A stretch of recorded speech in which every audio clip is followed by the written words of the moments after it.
You may know the face, the roles, the legend, but behind the fame was a man chasing something deeper, through pain, prayer, and what he called direct miracles from God. This is Val Kilmer's true journey, the one he believed was the real story of his life. Drawn from his intimate memoir, I'm Your Huckleberry, and soul-bearing interviews, every mystical moment in this video comes from Kilmer's own words. No matter how unbelievable they sound, encounters with what he called a dark angel, visions that bent time itself, they were real to him, and perhaps they truly were.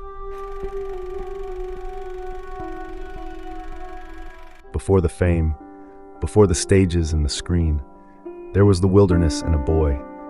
Val's father had taken him to New Mexico, to the land his grandfather once claimed with grit and blood. It was there on sacred Zuni ground that he first locked eyes with a hummingbird. Then came another, and another, until the sky was alive with wings, hundreds of them, whirring like a single divine engine. He felt, somehow, that he had called them. This wasn't just a childhood memory. It was a vision, a whisper of destiny, that he, like his grandfather, would one day live among the winds and silence of New Mexico, that the wilderness would become his church. And it wasn't just the birds. His grandparents had lived through violence on that land, attacked by native warriors, his grandmother struck by an arrow, his grandfather's skull split by a tomahawk. She hitched a wagon, dragged his broken body through the desert, and found a doctor who saved him with a steel plate in his head, a plate that drove him half mad in winter. These weren't bedtime stories. These were spirits in the bloodline. Val inherited the myth, and with it, a knowing. The land would call him back, and when it did, he would answer. Val's mother didn't smother him with affection. Her love wasn't loud, it was invisible, like a golden thread running just beneath the surface. Not always seen, but always there. Even after he moved to New York to study acting, and she remarried and settled in Wickenburg, Arizona, the bond held. He could sense her pain. Once, a migraine felt so strongly across the country that he called her, only to find it was real. Other times, he'd see her in visions, riding her horse across the Arizona wind, not like a woman, but like a spirit flying. And whenever he asked if what he saw was true, it always was. She was a conservative woman with an artistic soul. He never fully understood her, but he always felt her. There was something psychic between them, something sacred. A reminder that love, real love, doesn't always need to be spoken. It just is. In his late teens, Val was in love with Mare Winningham, a fellow actor he'd met at Chatsworth High School, a gifted soul with a quiet fire. They were young, drawn to each other through art, emotion, and early fame. She would go on to become an Oscar-nominated actress. But back then, she was just Mare, and she meant the world to him. Though Val kissed other girls, he never believed Mare would do the same. Until the dream. He was visiting his mother in Arizona when it came. A vision, startling in detail. Mare, another boy. Idylwild, a wooded town at the foot of the San Jacinto Mountains. It didn't feel symbolic or metaphorical. It felt real. The next morning, he borrowed his stepfather's car and drove 300 miles, guided by nothing but instinct. Signs appeared, literal ones. A swimming club, a white arrow carved into a tree. He followed the feeling, and then out of the woods, just as in the dream, he saw them. Mare, the boy, kissing. He was hurt, yes, but more than anything, he was haunted by the accuracy of the dream. It hadn't warned him, it had shown him, as if something beyond time had tapped him on the shoulder. Back in Chatsworth, they ended the romance but stayed friends. The love changed shape, but the vision remained. His first taste of how intuition, when it speaks clearly, is never wrong. On the morning of his 24th birthday, Val Kilmer met something not of this world. He awoke suddenly, indoors and alone, and saw before him an amorphous black figure, shrouded in darkness, faceless but immense. Its presence filled the room like a void that had always been there. It reminded him, absurdly but unshakably, of Darth Vader. Not the helmeted villain, but something deeper, something ancient. At first, he was afraid. In his mind, Val said, "I can feel you reading my mind." The figure replied silently, "That's not what's happening." That was all the proof he needed. Then it reached toward him, without moving, without touching, and pulled something from within. his heart, dark and heavy, pulsing with purple-black light. Val joked nervously, "Is it that bad?" "No," the being replied. "I'm just giving you a bigger one." And it did. A larger heart, not beating but spinning, was placed gently inside his chest. At first, he thought it might be the angel of death. But no, it was the angel of life, a sacred visitation, as if pulled from the pages of scripture. And just like that, the spell seemed to lift. He pinched himself hard, not to wake up, but to bruise himself. If this was sleep, or if the angel lulled him back into it, the bruise would be the evidence, a proof that this moment was real. He looked at the clock. It was moments before the time of his birth, 24 years ago to the minute. Then he fell asleep again. The next morning the bruise was still there. He never saw that angel again, but he's kept the new heart. And in his words, "I've only just begun to use it." Africa wasn't just a place to Val. It was a pilgrimage, a spiritual search where the natural world whispered with meaning. One morning near the border of Botswana, he and his friend Bowen, born under a baobab tree with the soul of a poet and the blood of Van Gogh, ventured into a cave, a bat cave. The ceiling writhed with sleeping creatures, like living shadows swaying in rhythm with the dark. Bowen sketched. Val stood still, heart open. Hours later, they faced something brutal. A kudu, wounded, hurled itself into their Land Rover. Bowen leapt from the car and gave chase through the thorny bush, armed with nothing but a knife. He caught the beast and ended its pain. The radiator was crushed. Bowen's legs were slashed. The wild had turned. Shaken, Val walked to his room and called his agent. "Where the hell have you been?" she said. "I just watched a man kill a kudu with his bare hands," Val replied, "and I spent the morning in a bat cave." There was a pause. "Say that again?" "I spent the morning in a bat cave." "That's too weird," she said, "because they want you to play Batman." A coincidence? Maybe. But for Val, it was more than that. A myth inside a myth. A creature of darkness called from the shadows by someone who had just stood among them. And this time, the mask would be his. In 1993, Val was chasing a dream, a film called Africa. He was working in New Mexico with Bernard Pomerantz, the playwright behind The Elephant Man. It was a serious project, and Bernard was never late. So it was madness, really, that Val chose that morning to go riding. There was a trail he'd searched for, one he believed led to a peak he could see from his ranch. That day he found it. He rode hard, CJ, his beloved horse, carrying him up into the clouds. At the summit's edge, Val dismounted and knelt in prayer. The land had once belonged to his father. Even now, the rocks and winds felt full of him, mighty, watching. Then it happened. A bald eagle swooped silently into the bowl of sky before him. It circled once, twice, without flapping, just floating. Val was flooded with fatherly love. It felt like a farewell. He mounted CJ and rode down the mountain in impossible time.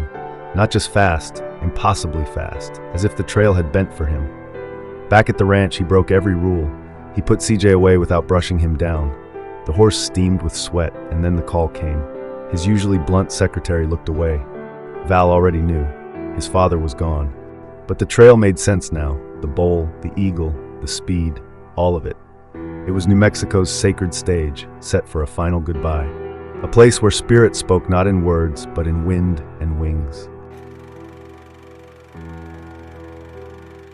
After Top Secret wrapped, Val felt bloated with flattery and luxury. He needed to get lost. So he wandered Europe with poetry in his pocket, then set sail for the Maldives, chasing silence. But paradise turned purgatory. On a remote native island, off limits to tourists, he was abandoned. The crew that brought him vanished. No transport, no English speakers, no way back. Children rubbed his skin to see if it would come off. Mothers offered him their daughters for marriage. Some kept returning, hopeful. Kilmer, delirious with hunger and suspicion, refused every kindness. "I was rebelling against all manner of kindnesses like eating," he later confessed, "until I met the chief or someone in authority who could help me." He fasted for 3 days, not to prove a point, but to send a message. The villagers thought he must be mourning or cursed. When a man who spoke English finally appeared, Val poured out his story. The man explained. The crew hadn't abandoned him. They were simply home, reunited with their wives. They didn't plan to leave for days. Worse, there was no other boat.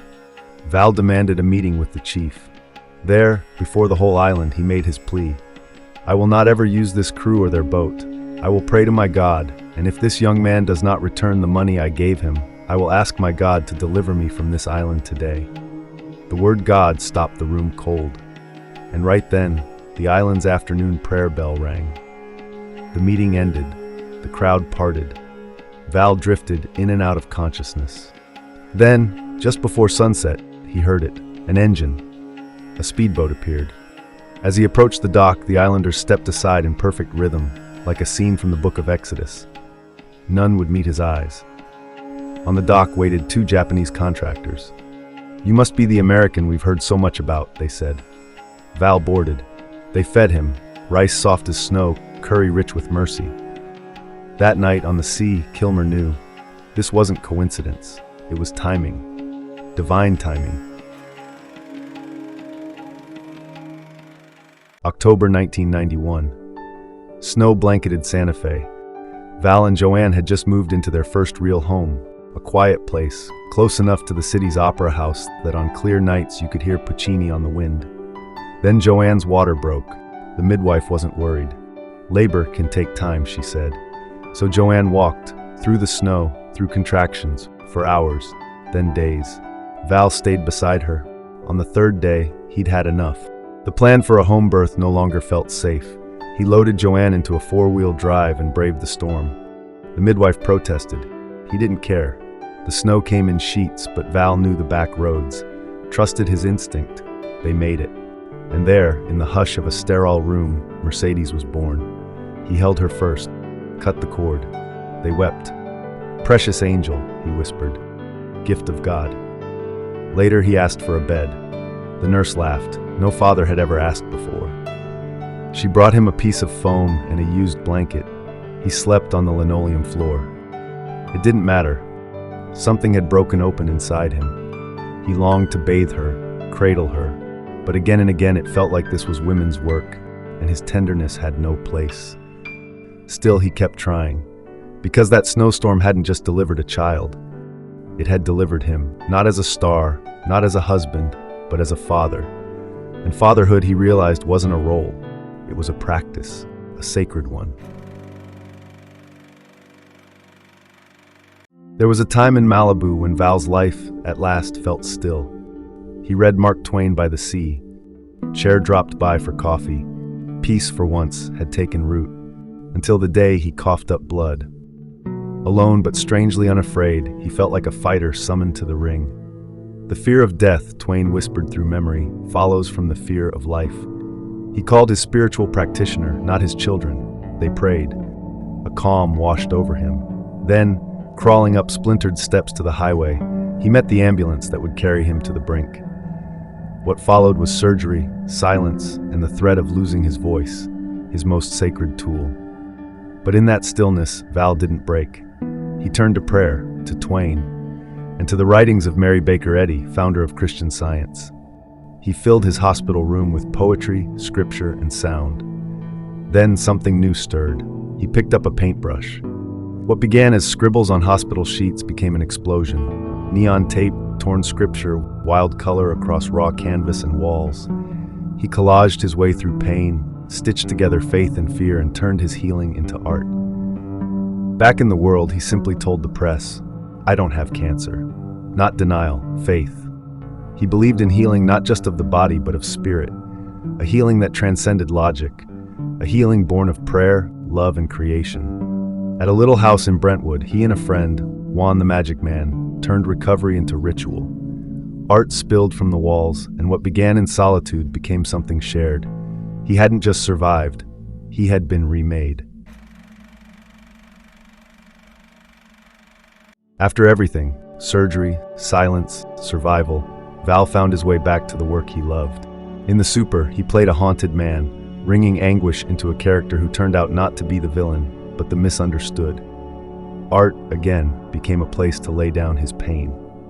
Then came Top Gun: Maverick. Val wasn't officially invited, but he reached out anyway. He poured his soul into the return of Iceman, crafting scenes that transcended nostalgia.